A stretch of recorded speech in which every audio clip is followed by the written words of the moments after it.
Kita ini sedang melihat sebuah landscape penegakan hukum yang bisa memberikan efek kejut atau chilling effect yang sangat mengerikan. Terutama bagi siapapun pejabat publik yang berani atau terpaksa harus mengambil keputusan cepat di negeri ini. Betul sekali. Jadi, mari kita perjelas apa yang sedang kita bahas.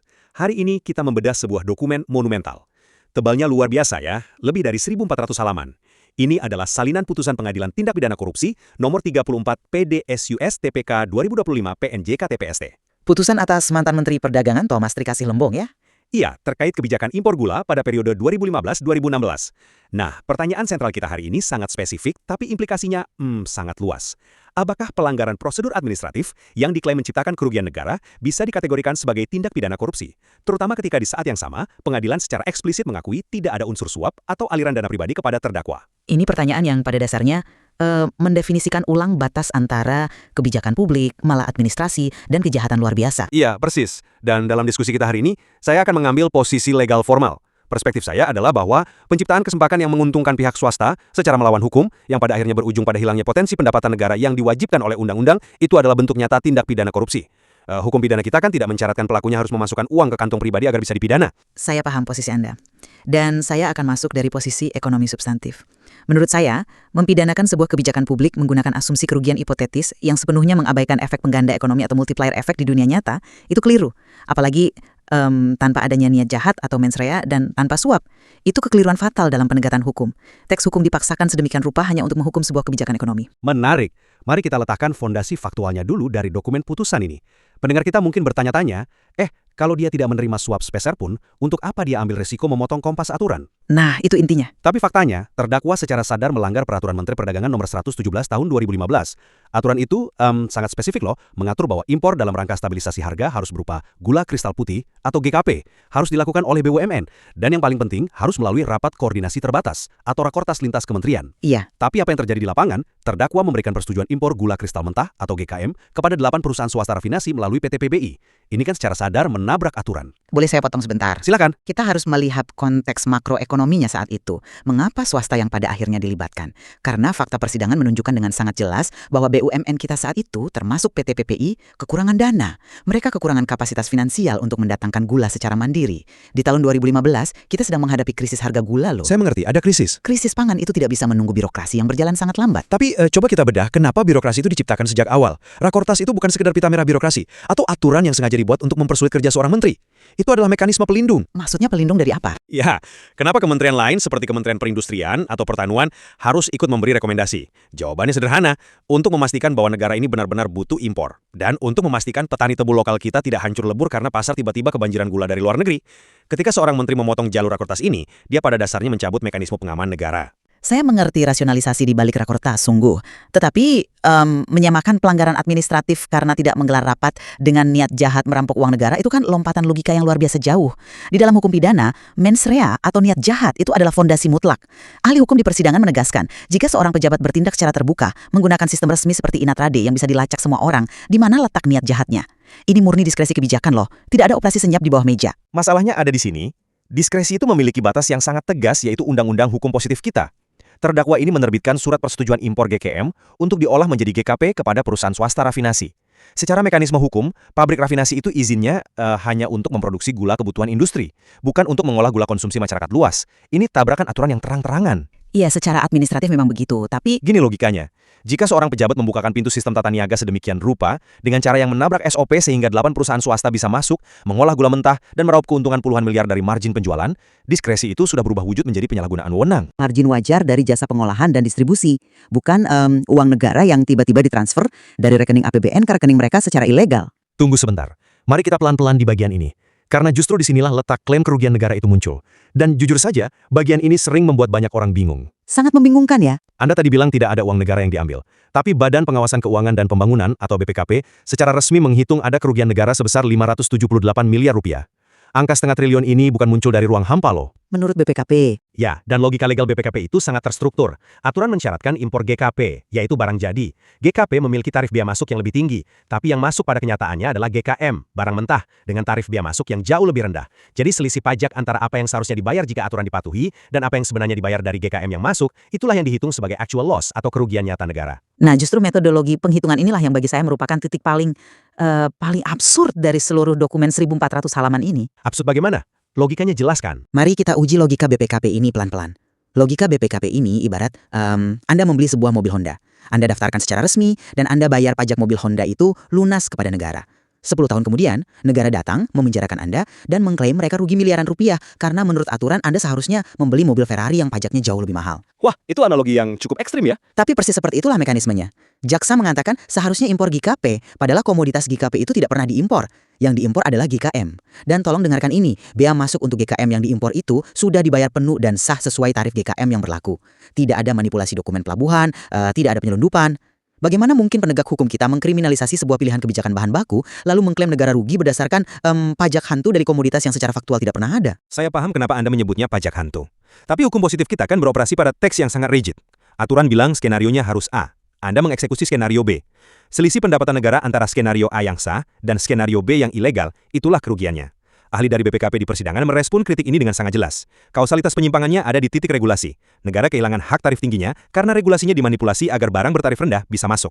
Tetapi kebijakan negara tidak bisa hanya dilihat dari satu pos loket di pelabuhan saja dong. Pengadilan tipikor ini seolah beroperasi di ruang hampa yang terlepas dari realitas ekonomi makro loh. Mengimpor barang mentah seperti GKM dan mengolahnya di dalam negeri, itu selalu secara absolut lebih rasional untuk industri lokal. Di persidangan, ahli keuangan publik dan fiskal dari Universitas Indonesia menjelaskan secara detail tentang analisis input-output. Bisa Anda jelaskan sedikit lebih sederhana tentang analisis input-output ini untuk pendengar kita? Tentu. Analisis input-output itu pada dasarnya mengukur efek berantai dari sebuah aktivitas ekonomi. Bayangkan kalau kita mengimpor gula putih jadi atau GKP. Gula itu datang dari luar negeri, langsung masuk ke pasar kita. Selesai.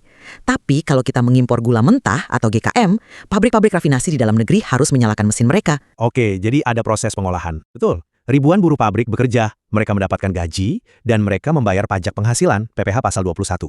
Pabriknya beroperasi, butuh listrik, butuh logistik, menciptakan laba, lalu mereka membayar pajak penghasilan badan. Belum lagi PPN dari setiap transaksi turunannya loh. Ini yang disebut multiplier effect. Negara justru menang besar dari pajak-pajak di hilir ini. Mengabaikan penerimaan negara dari perputaran ekonomi industri pengolahan lokal hanya untuk memaksakan perhitungan kerugian dari selisih bea masuk di pelabuhan, itu adalah kebutaan metodologis. Saya sepenuhnya setuju bahwa teori multiplier effect itu sangat indah dan sangat masuk akal di ruang kelas fakultas ekonomi. Secara nalar makroekonomi, penjelasan Anda sama sekali tidak bisa dibantah. Tetapi kita sedang tidak berada di seminar ekonomi.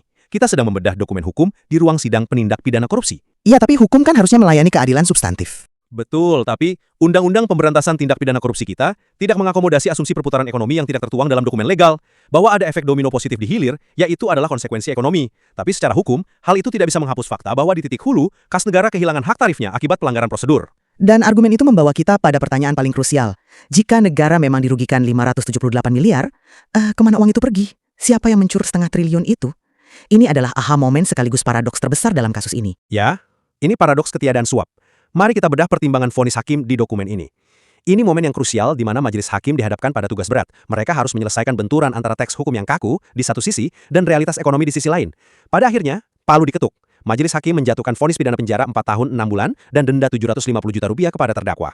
4,5 tahun penjara untuk sebuah kebijakan yang diambil hampir 1 dekade lalu demi mengatasi krisis harga gula masyarakat. Luar biasa. Betul. Dan yang membuat kasus ini sangat unik, bahkan mungkin akan menjadi presiden ke depan, adalah pengakuan eksplisit dari majelis hakim dalam putusan tersebut. Hakim secara tertulis mencatat hal-hal yang meringankan.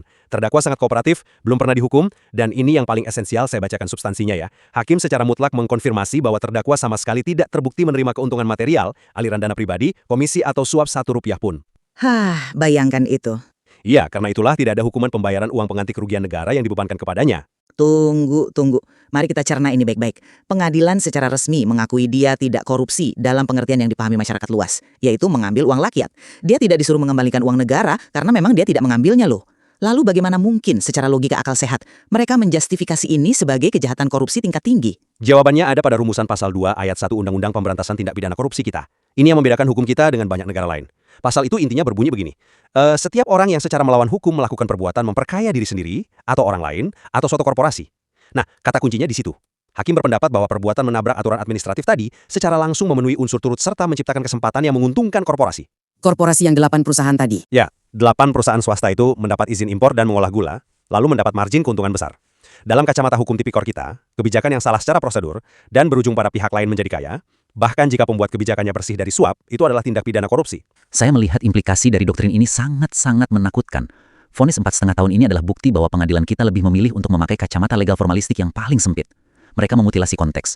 Mengutip pandangan ahli hukum pidana di dalam dokumen tersebut, hukum pidana itu harusnya menjadi ultimum remedium, senjata pamungkas terakhir, bukan alat penindasan administratif yang menafikan hasil penilaian rasionalitas ekonomi.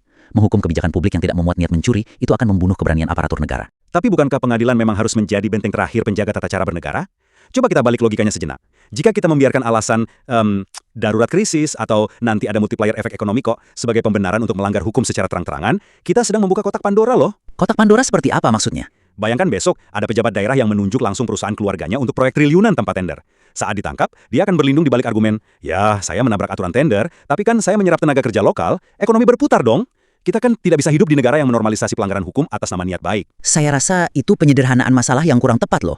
Menunjuk perusahaan keluarga itu jelas memiliki mens rea nepotisme dan konflik kepentingan. Iya, benar. Nah, di kasus impor gula ini tidak ada unsur tersebut. Menghukum penjara seorang menteri tanpa tuntutan uang pengganti karena dia memang tidak mengambil sepeser pun, lalu memanipulasi perhitungan kerugian negara menggunakan komoditas fiktif, itu menciptakan kelumpuhan birokrasi. Siapa pejabat negara hari ini yang berani mengambil keputusan cepat di tengah krisis pangan dunia? Siapa yang berani bermanuver saat inflasi meroket? Jika mereka tahu, 10 tahun kemudian saat krisis sudah lama usai, kebijakan mereka bisa diaudit ulang dengan kacamata kuda, lalu mereka dipenjara. Saya sangat memahami kekhawatiran Anda tentang ancaman kelumpuhan birokrasi itu. Memang nyata. Namun, dari perspektif kepastian hukum, teks tertulis harus ditegakkan. Dokumen setebal 1.400 halaman ini pada akhirnya mengirimkan sinyal kuat tentang supremasi hukum administrasi. Niat baik, kedaruratan, atau teori ekonomi sebesar apapun tidak bisa digunakan sebagai perisai untuk menabrak prosedur yang dibuat oleh undang-undang. Pemimpin memang dituntut untuk cerdas bermanuver menyelesaikan masalah. Tetapi, manuver itu harus tetap berada di dalam koridor hukum, bukan dengan cara mendobraknya. Hukum yang paling tragis. Ketika ketiadaan niat jahat, ketiadaan suap, dan adanya dampak positif ekonomi makro dengan mudahnya diabaikan demi memuaskan hitungan fiktif di atas kertas auditor. Kita harus berhenti sejenak dan bertanya, apakah sistem penegakan hukum kita saat ini sedang mencari keadilan yang substantif atau sekedar mencari-cari kesalahan administrasi untuk dipidanakan? Perdebatan kita hari ini membuktikan bahwa kasus impor gula ini bukan sekedar soal siapa yang benar dan siapa yang salah. Ini adalah titik temu yang sangat krusial dan mungkin sangat rawan antara ketegasan prosedur hukum pidana, fleksibilitas kebijakan publik di saat krisis, dan tentu saja kompleksitas perputaran ilmu ekonomi. Tidak ada jawaban hitam putih di sini. Dan di dalam 1.400 halaman putusan ini, saya yakin masih banyak detail teknis yang akan terus memicu perdebatan di kalangan akademisi hukum maupun ekonomi. Sangat setuju. Karena pada akhirnya bukan cuma kita berdua yang berdebat. Publik luas yang akan melihat, merasakan, dan menilai dampak jangka panjang dari presiden vonis ini terhadap cara negara kita dikelola ke depannya. Karena telah berhasil dipadamkan, tantangan kita bergeser. Apakah kita sebagai masyarakat akan mengunci rapat-rapat berangkas prosedur demi mencegah para perampok sejati beraksi? Atau jangan-jangan, tanpa sadar, kita justru sedang membangun sebuah sistem birokrasi yang pada akhirnya malah memenjarakan orang-orang yang hanya mencoba membagikan air di tengah kebakaran. Sebuah ironi yang layak kita renungkan bersama. Terima kasih telah mendengarkan, dan sampai jumpa di ruang diskursus kita selanjutnya.